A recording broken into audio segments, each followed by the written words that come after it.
Bienvenidos al espacio de historia de France 24. Mi nombre es Álvaro Cordero. Este 18 de marzo se cumplen 60 años de los Acuerdos de Évian, un episodio clave en la historia contemporánea francesa que puso fin a una de las guerras coloniales más sangrientas del siglo pasado, la Guerra de Independencia de Argelia.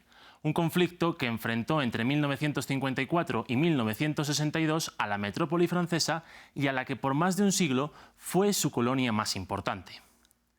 La presencia francesa en territorio argelino se remonta a la década de 1830. Durante años, cientos de miles de colonos europeos se instalaron en Argelia para ocupar y explotar tierras, y el poder francés fue penetrando desde las ciudades costeras hasta el interior desértico. Esta ocupación fue generando una división social entre colonos europeos y nativos musulmanes de la región, que desembocó en un profundo descontento.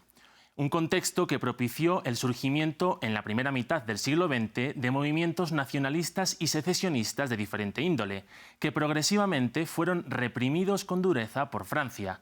La Segunda Guerra Mundial hizo que estas aspiraciones crecieran en dirección a la búsqueda de una autodeterminación, parcial o total. Durante la década posterior al conflicto mundial se produjeron episodios esporádicos de violencia e intentos de autodeterminación que fracasaron, hasta que en marzo de 1954 se funda el Frente de Liberación Nacional, una coalición de fuerzas independentistas que optó por la lucha armada y la guerra contra el Estado francés para obtener la independencia.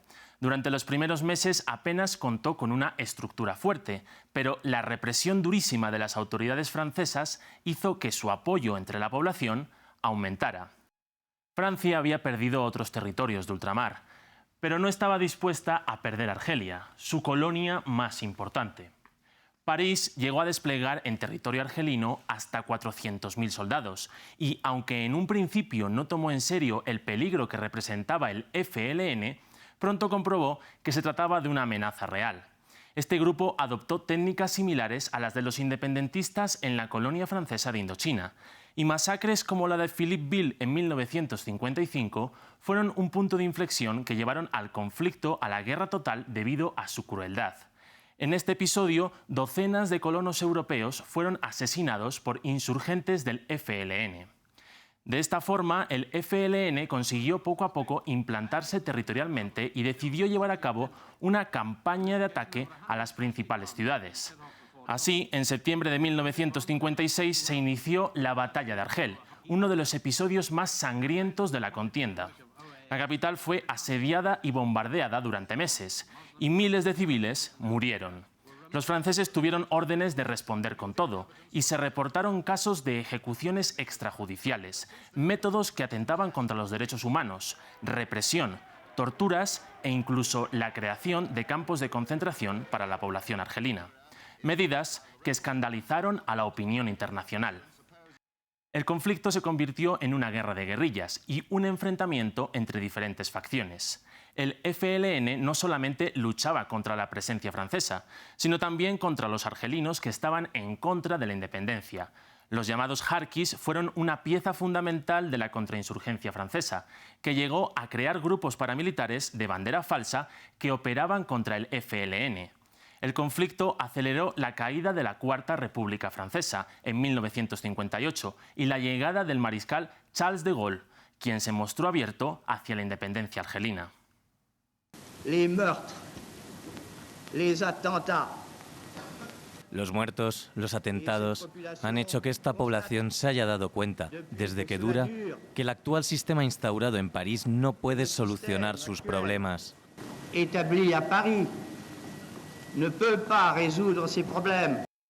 De Gaulle inició una serie de conversaciones con los independentistas para poner fin a la guerra, algo que no sentó especialmente bien entre los descendientes de europeos que vivían en Argelia, que para 1960 eran algo más de 1 millón. De Gaulle organizó el primer referendo sobre la independencia de Argelia en enero de 1961, y el resultado fue afirmativo tanto en Francia como en Argelia. Un contexto que facilitó las conversaciones con el FNL, en Évian, y la posterior firma de un alto el fuego permanente el 18 de marzo de 1962. Además, se garantizaron una serie de plazos para la conformación de Argelia como Estado independiente en los siguientes meses. La conclusion du cessez-le-feu en Algérie. La conclusión del alto el fuego en Argelia son las medidas adoptadas para que las poblaciones allí tengan su propio destino. Y disposent de leur destin. La perspective qui s'ouvre. La perspectiva que se abre del advenimiento de una Argelia independiente que coopere estrechamente con nosotros satisface la razón de Francia. Satisfont la raison de la France. El acuerdo puso fin a 8 años de una sangrienta guerra que se cobró la vida de 350.000 personas según el Estado francés y 1,5 millones según el Frente de Liberación Nacional. Pero también ocasionó el éxodo casi total de todos los argelinos de descendencia europea o judía, que ante el ascenso al poder del FLN temieron por su futuro. Este conflicto marcó durante las décadas siguientes la relación entre Francia y Argelia, que nunca se pudo reponer por completo. De hecho, la tensión diplomática se mantiene hasta la actualidad, con episodios esporádicos de crisis. Con esto concluimos. Gracias por compartir y comentar estas historias que las encuentran en los programas de France24.com.